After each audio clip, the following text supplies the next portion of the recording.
अस्सलाम वालेकुम व्यूअर्स, उम्मीद करता हूँ आप सब खैरियत से होंगे। आज मैं आपके सामने मौला अमीर अल-मोमिनीन अलैहिस्सलाम का परिंदों से बात करना वाक़या बयान करूँगा। उससे पहले हमारे चैनल को सब्सक्राइब ज़रूर करें।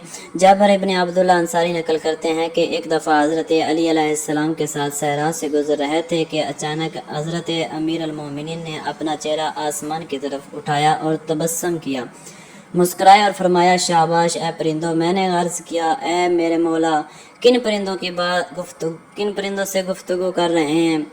फरमाया, वो परिंदे जो हवा में हैं। क्या तुम दोस्त रखते हो कि उनको देखो और उनकी गुफ्तगू को सुनो?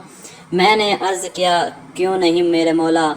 उस वक्त हज़रत अली अलैहिस्सलाम ने कुछ कलमात अदा किए। अचानक एक परिंदा ज़मीन की तरफ आया और हज़रत अली अलैहिस्सलाम के दाएं हाथ पर आकर बैठ गया।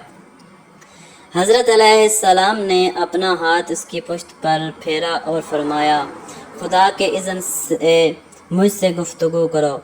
खुदावंद मुताल ने उसको क़ुव्वत गोया अता फरमाई, यहाँ तक कि उसने हज़रत अली अलैहिस्सलाम को अरबी ज़बान में कहा, अस्सलामु अलैका या अमीर अल-मोमिनीन व रहमतुल्लाहि व बरकातुहू।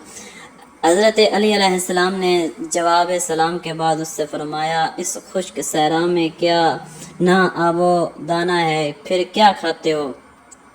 परिंदे ने कहा, ए मेरे मौला, जब हमें भूख लगती है तो आपकी विलायत का जिक्र करते हैं तो सैर हो जाते हैं, और जब हमें प्यास लगती है तो आपके दुश्मनों से बेजारी का ऐलान करते हैं तो सैराब हो जाते हैं।